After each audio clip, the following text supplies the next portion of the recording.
Hey, friends. Welcome to the Men Refined podcast. I'm your host, Rafael Sifontes. And today I want to talk a bit about church and politics in America.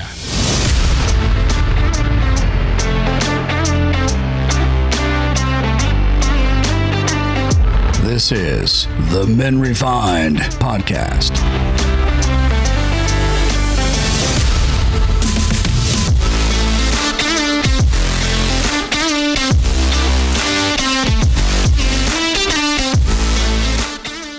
Hi there, friends. Welcome to the Men Refined podcast. This episode is just you and I.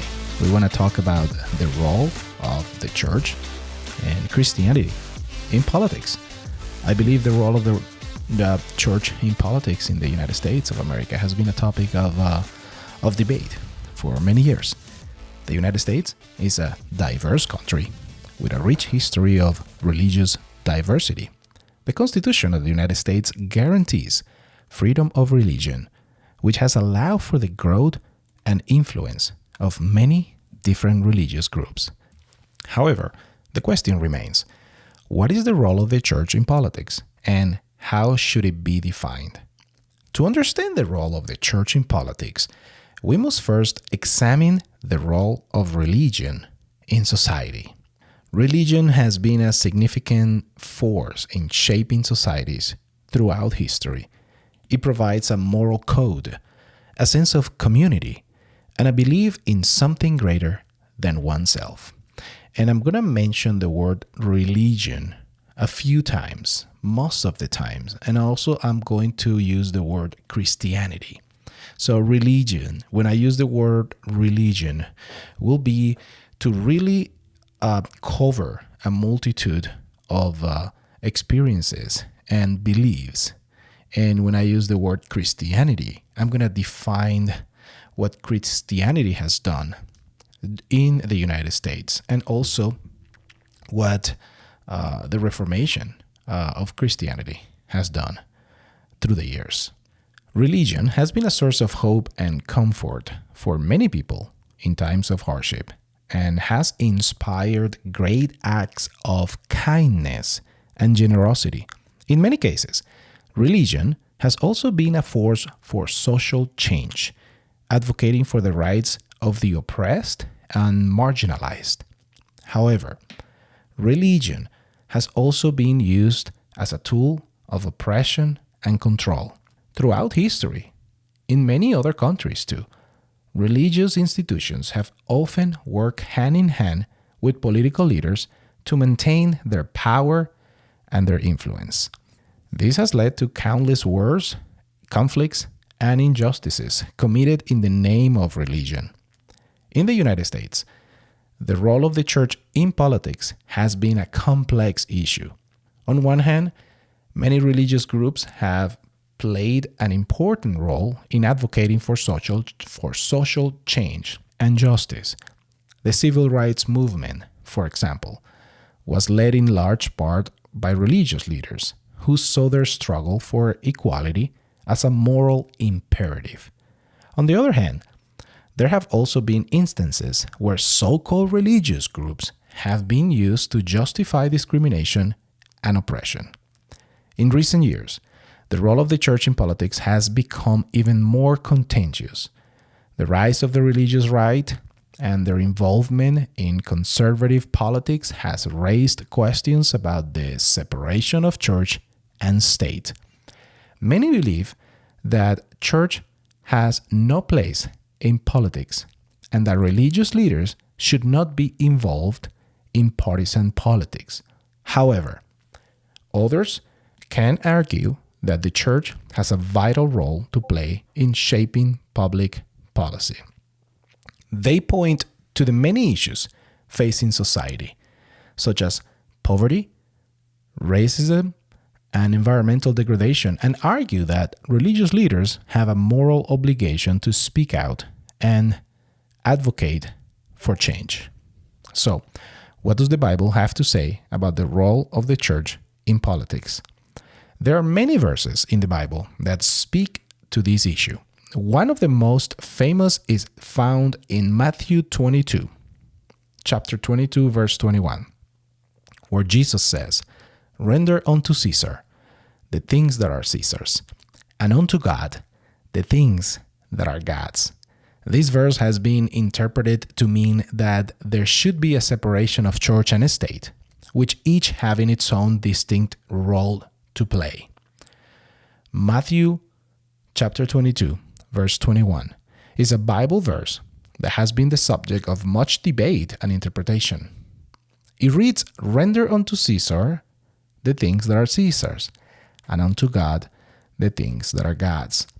This verse is often cited as a call for a separation of church and state, with each having its own distinct role to play. To understand the significance of this verse, it is important to understand the context in which it was spoken. The verse is part of a large passage in which Jesus is being questioned by the Pharisees, who were religious leaders at the time. The Pharisees were trying to trap Jesus by asking him whether it was lawful to pay taxes to Caesar, who was the Roman emperor at the time. Jesus then, he comes in and all postured, and he responds by asking them to show him a coin used to pay the tax. When they show him the coin, he asks them whose image and inscription is in it. They reply that it is Caesar's. Then Jesus says to them, "Render unto Caesar the things that are Caesar's, and unto God the things that are God's."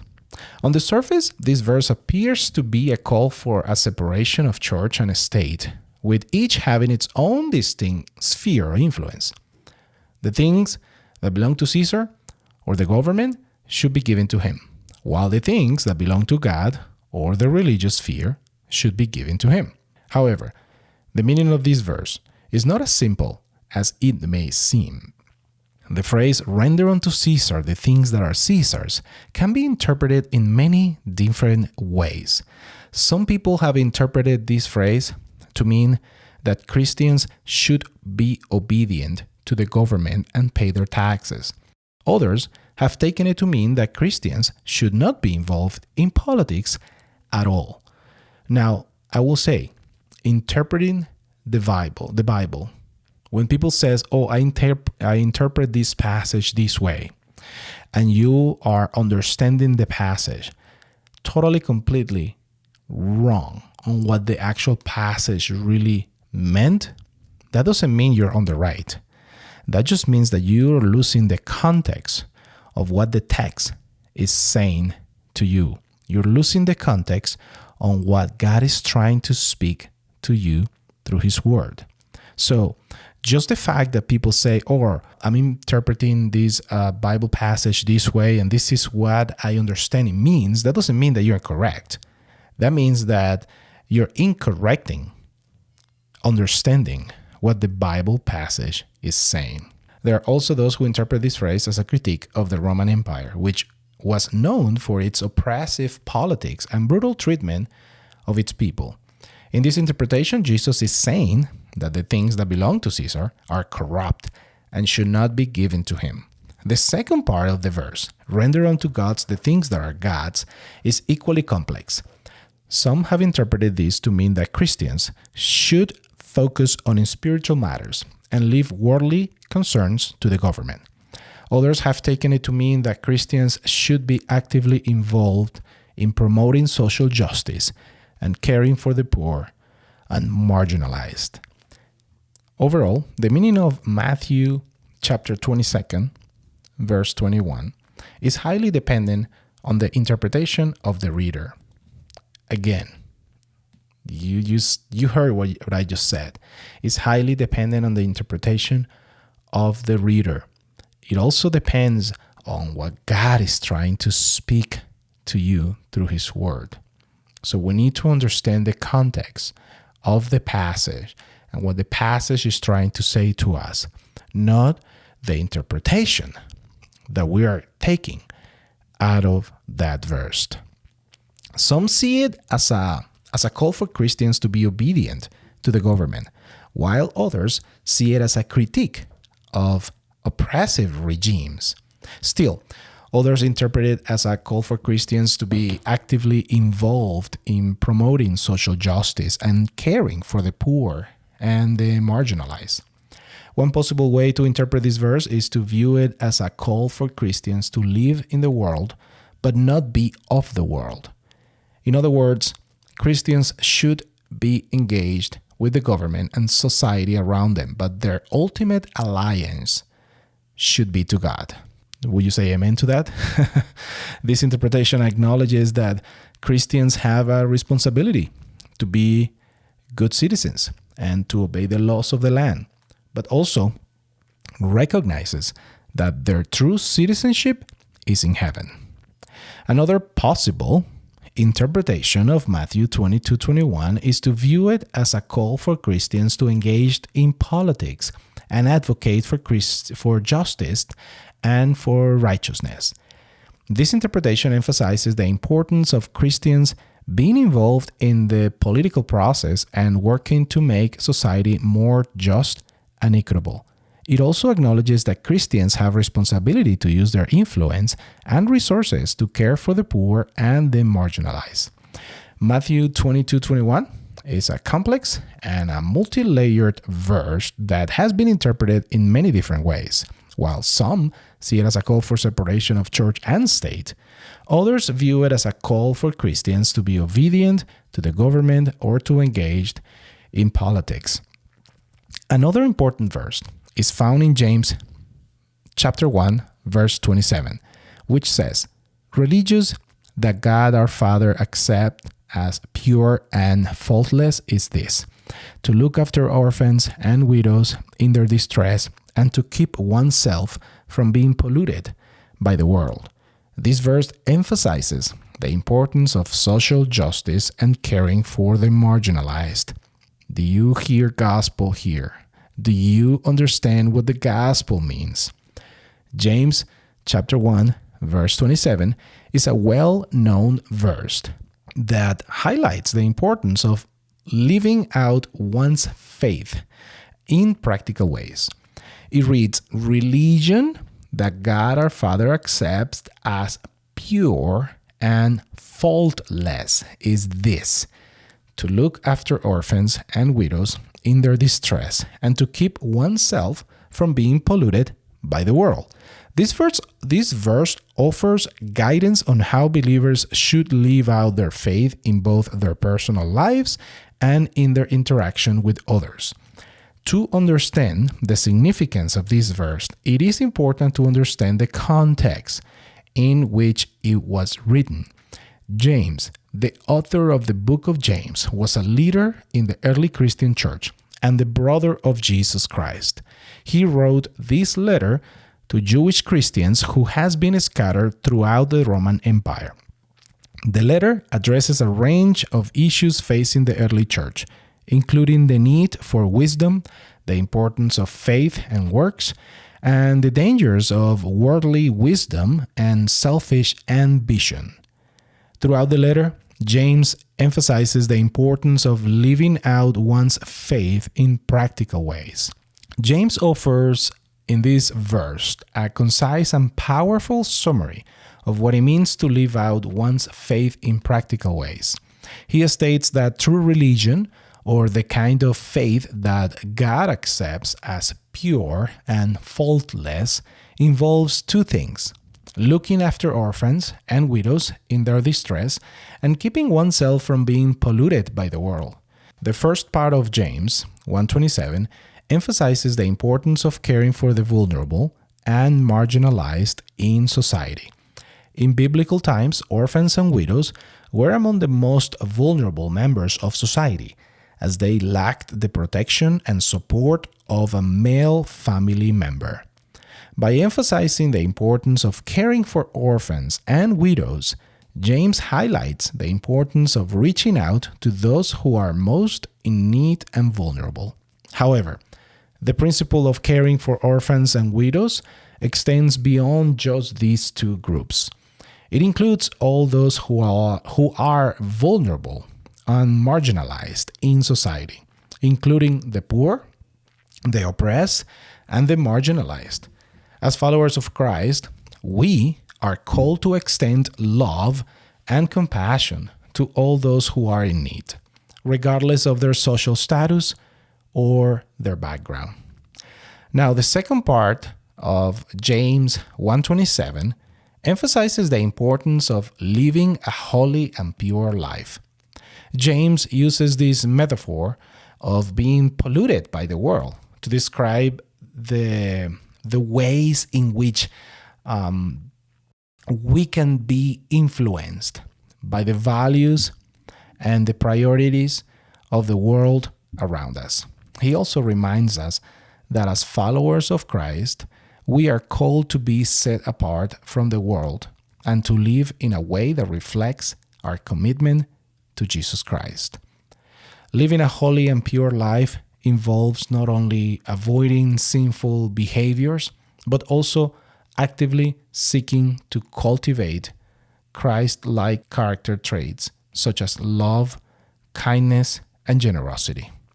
It involves making choices that reflects our commitment to Christ and our desire to live in a way that honors Him and glorifies God.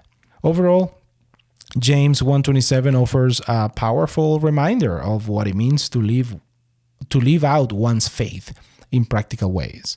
It reminds us that true religion involves caring for the vulnerable and marginalized in society and living a holy and pure life.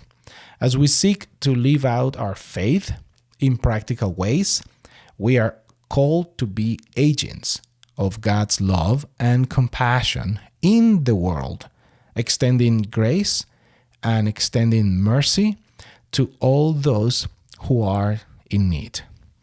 In conclusion, the role of the church in politics in the United States is a complex and a continuous issue.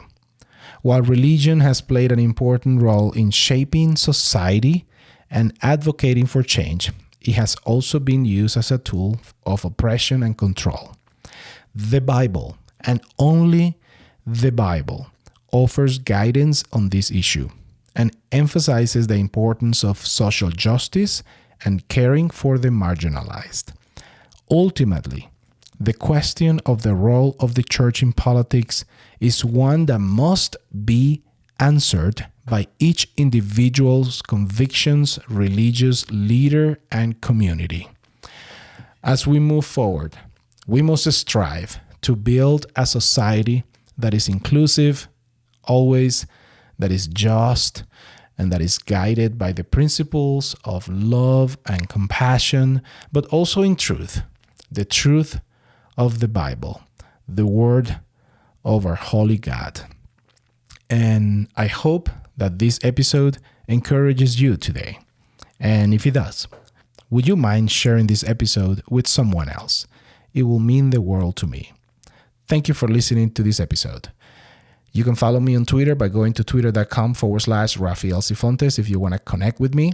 You can also answer the question that is on this episode. If you're listening in Spotify or in Apple Podcast or whenever you consume or listen to your podcast, you can subscribe to the podcast. You can also like the podcast. You can also rate this podcast. It will really mean the world to me. Thanks again for listening. Until next time, God bless you.